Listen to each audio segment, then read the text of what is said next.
बांधकाम व्यावसायिक अविनाश भोसले यांना उच्च न्यायालयाकडून आर्थिक गैरव्यवहाराच्या गुन्ह्यात जामीन मंजूर करण्यात आला।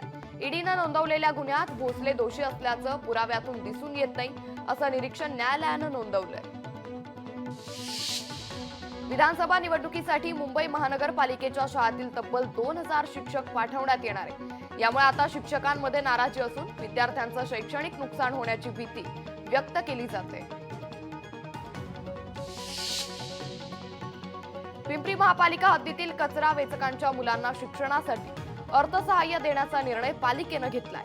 1ली ते 7वी मध्ये शिकत असलेल्या मुलांना 4000 रुपये तर 8वी ते 10वीतील विद्यार्थ्यांना 6000 रुपये देण्यात येणार आहेत।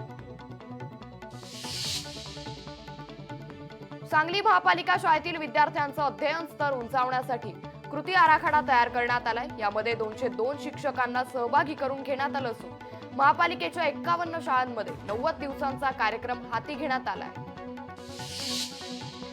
बदलापूरची आदर्श शाळा सुरळीत करण्यासाठी प्रयत्न सुरू आहेत। भीतीत असलेल्या पालकांशी संवाद साधून शाळेतील विद्यार्थ्यांच्या सुरक्षेसाठी केलेल्या उपाययोजनांची माहिती देऊन पालकांच्या मनातील प्रश्न समजून घेतले जात आहेत। कोयना धरण पाणलोट क्षेत्रात मुसळधार पाऊस कायम असून धरण साठ्यात लक्षणीय वाढ झाली आहे। कोयना शिवसागराचा जलसाठा 97% इतका झालाय। जलसाठा नियंत्रित करण्यासाठी धरणाच्या 6 दरवाजातून पाण्याचा विसर्ग वाढवण्यात आलाय।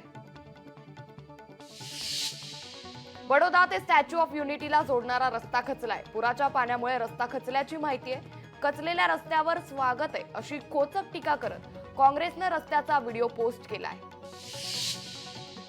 केज विधानसभेच्या माजी आमदार संगीता ठोंबरेंच्या गाडीवर दगडफेक करण्यात आली आहे। दगडफेकीत चालक आणि संगीता ठोंबरे जखमी झाले असून केज तालुक्यातील दैफळ वडगाव येथली ही घटना आहे।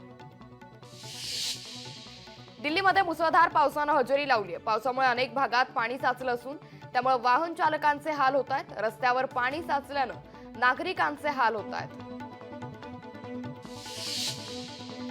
आगामी विधानसभा निवडणुकीच्या तोंडावर कारखानदारांना मोठा दिलासा मिळालाय। राज्यातील 5 सहकारी साखर कारखान्यांच्या खात्यावर एनसीडीसी कडून मंजुरी झालेली असून 594 कोटी रुपयांपैकी 487 कोटी रक्कम खात्यावर जमा झाली आहे।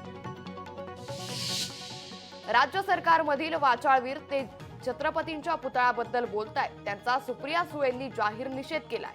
तसंच या वाचाळवीरांनी जर राज्याची माफी मागितली नाही तर आम्ही त्यांना राज्यात फिरू देणार नाही असंही सुळे म्हणाल्यात। मालवणमध्ये महाविकास आघाडी भाजप आमने सामने भिडले। राजकोटवर राणे ठाकरेंच्या कार्यकर्त्यांमध्ये राडा झालाय। राजकोट किल्ल्यावर तणावाचं वातावरण पाहायला मिळालं। मालवणमधील छत्रपती शिवाजी महाराजांचा पुतळा उभारणी प्रकरणातील चेतन एस पाटलावर गुन्हा दाखल होताच तो फरार झालाय। चेतन पाटील कोल्हापूरच्या शिवाजी पेठेतला रहिवासी असून एका खासगी इंजिनिअरिंग कॉलेजमध्ये तो कामाला असल्याचं समोर आलंय।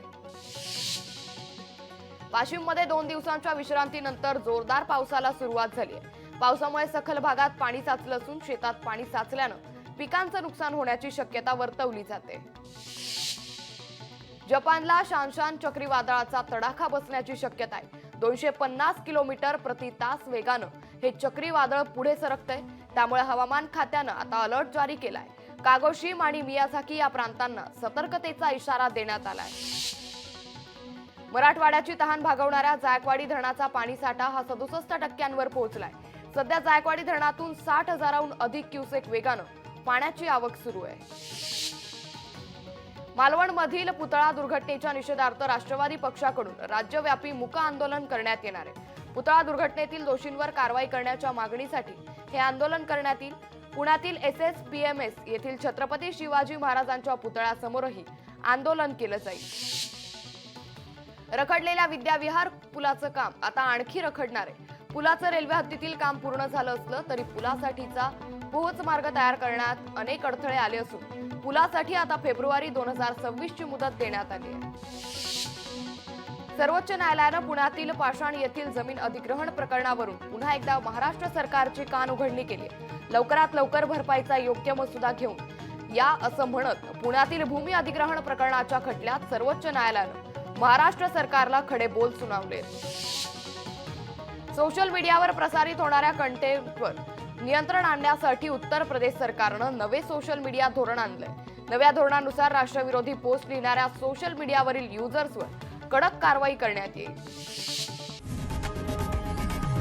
लोकशाही मराठी ऐका, पहा, जागरूक रहा.